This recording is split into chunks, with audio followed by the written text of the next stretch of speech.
He's always angry. Every little thing just... So our relationship has been... It's been hard. So, yeah. It's taken a toll on all of us. 25 years of life savings. Gone. Just like that. For 25 years, Jimmy had worked as a mechanic, turning wrenches, lifting engines, clocking hours most people would never see. He wasn't chasing luxury. He wasn't gambling on crypto. He was saving $449,000. Every delayed holiday, every overtime, and every small sacrifice quietly stacked on top of the next. The plan was simple. Buy a house for his parents, give them stability, give them comfort. And then, in a single bank transfer, it vanished. This wasn't a hacker breaking into his account in the middle of the night. There was no flashing alerts, no suspicious overseas transactions. When you come to a Commonwealth Bank, what do you think? You think your armour, guards, trust, bank, protection, vault. Yeah. We're here to, protect you. Jimmy walked into a Commonwealth Bank branch himself. He stood at the counter. He asked a teller to manually process the transfer because he believed that meant safety. The email had come through during a fragile time. Jimmy was dealing with health issues. His wife, Leanne, was grieving her mother. In the middle of that emotional fog, an email arrived appearing to be from their conveyancer, Kylie Drain of Active Property Conveyancing. It contained updated deposit instructions for the property purchase. It looked normal. There were no obvious red flags, no broken grammar, no urgent threat, just bank details. Still cautious, Jimmy chose not to transfer the money online. He physically went into the branch, explaining that he wanted the payment processed in person. To him, that felt like the highest level of protection possible. All she said to me, she goes, just tell me who you want me to pay. And I said to her, I suppose we better do what the email says. They've just got the paperwork, they've entered it all in, and we left. And that was it. If anything was wrong, surely the bank would notice. The funds were sent. $449,000. Till days later, when the conveyancer called to inform them that he hadn't received the deposit. At first, that sounded like a delay, a technical hiccup, something reversible. But the money hadn't gone to the firm's Westpac Trust account. It had been sent to a personal ANZ account in Melbourne. Someone had intercepted the communication. The email containing the payment instructions was fraudulent. The details had been altered. The transaction had been executed exactly as written, just not to the right destination. She goes, you've paid into the wrong account. You've paid. Everything just went boom. CommBank attempted to recall the funds 6 days later. By that time, the money had already been withdrawn. 2 days after it landed, gone. Apparently the money came into her account and then she took it out and handed 50 grand to him, 50 grand to him. In cases like this, responsibility fractures quickly. Active Property Conveyancing stated their systems had not been hacked. They pointed to a disclaimer in their email signature advising clients to verify bank details by phone before transferring funds. Jimmy had not made that confirmation call. The bank pointed to the form Jimmy signed in the branch, confirming that the transaction details were correct. He authorized the payment. The teller processed exactly what was provided. The Australian Financial Complaints Authority later ruled in favor of the bank. AFCA noted that banks are not strictly required to determine whether a transaction is in a customer's best interest. Because Jimmy signed the paperwork confirming the details, the bank had fulfilled its obligation. Awareness is the greatest weapon against scams. Please don't forget to like, comment, share, and subscribe so the video can have a wider reach. preventing more tragedies like this. Thank you. Now, the system had worked exactly as designed.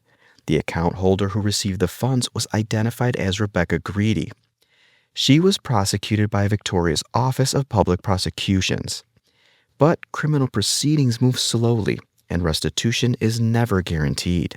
Meanwhile, Jimmy and Leanne still had a property purchase to complete. Contracts do not care about emotional trauma. To avoid losing the house intended for his parents, they had to find another $450,000. Imagine that number for a moment. An entire life savings they'd have to duplicate under pressure. I should have got it out in cash and walked it to the conveyancer. I would have had a 50-50 chance if you come to me with a knife or a gun. What chance did I have then? Just an enter button. A life destroyed by a single press of the enter button, just like Jimmy said. But let's be more realistic. It was more complicated than that. It wasn't one click. It was an ecosystem of assumptions. Assumption that email chains are secure. Assumption that professional accounts are verified. Assumption that banks will flag mismatched names. And the assumption that walking into a branch eliminates cyber risk. Payment redirection scams, sometimes called business email compromise scams, thrive in precisely these gray zones. Criminals do not need to hack a bank. They intercept communication between buyer and conveyancer, alter bank details, and rely on timing. Property transactions involve large sums and tight deadlines. Stress lowers skepticism. Urgency compresses verification. Just a slight change in account number. Banks can attempt recalls. They can freeze receiving accounts. But if the money is withdrawn quickly or moved again, the trail fragments. By the time 6 days had passed in Jimmy's case, the funds had already been removed. Banks operate under anti-fraud and anti-money laundering obligations. They must monitor suspicious activity, but they are not automatically liable for customer-authorized transactions, even if those transactions were induced by deception. From a compliance standpoint, the teller processed the instructions provided. The signature confirmed the details. The liability shifted. For customers, this creates a paradox. You are responsible for verifying information that appears professionally legitimate. If you verify incorrectly, the system considers the transaction valid. Jimmy believed that processing the payment inside a physical branch provided oversight, but tellers do not independently confirm whether an account belongs to a specific conveyancing firm unless instructed to do so.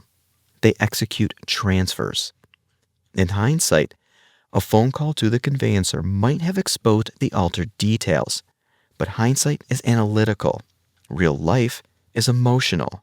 Health issues, grief, deadlines, paperwork. At the time, Jimmy was in and out of hospital. I had a bum bag, like literally a bum bag, and with a zipper in it, and it was like the bag of antibiotics, and the antibiotics were feeding directly to my bloodstream. I lost my mum at the start of it as well, to stage 4 brain tumour, which was very hard. Thrust into situations like that, they were not in a calm headspace.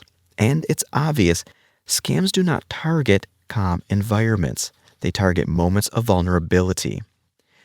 The broader question emerging from this case is not whether Jimmy made a mistake. It is whether the current structure places too much burden on individuals navigating increasingly sophisticated fraud tactics. Email disclaimers advising phone verification are common, but disclaimers function as liability shields more than protective barriers. The responsibility remains with the client, and the financial impact can be catastrophic. $449,000 is not a rounding error. It represents compounding efforts across decades. It represents stability for aging parents. It represents the psychological security that comes from knowing a long-term plan is funded. The story exposes something unsettling about modern finance. The system is efficient when functioning normally and merciless when errors intersect with fraud. So, what protection exists? In Australia, banks have adopted confirmation of payee systems and improved interbank communication protocols. Awareness campaigns emphasize verifying bank details by phone using independently sourced numbers. Some institutions now place temporary holds on large first-time transfers to new payees. But these protections are reactive. Criminal methods evolve. The emotional dimension remains unchanged. Jimmy and Leanne ultimately completed their property purchase, but not without absorbing enormous financial and psychological strain. The prosecution of the account holder offers a measure of accountability, yet it does not rewind time or restore the lost years of savings without consequence. It's like I'm running towards him with all this good information, and it's like, oof, another bullet, and I'm going bang, bang, but I just want to keep running. It's like I'm keep getting hit. We deposit trust into digital systems the same way we deposit money, hoping they'll honor that trust. Without re-examining the assumptions underneath, till it breaks, most people never believe that nearly $500,000 could just disappear despite visiting a bank branch. It feels completely improbable. For Jimmy, it is his lived reality which raises a financial question.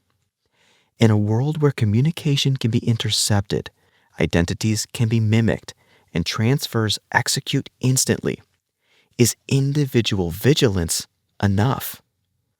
Or are we approaching a point where the architecture of trust itself needs redesigning? Because when a man can lose 25 years of savings while standing at a teller counter, the vulnerability is no longer theoretical.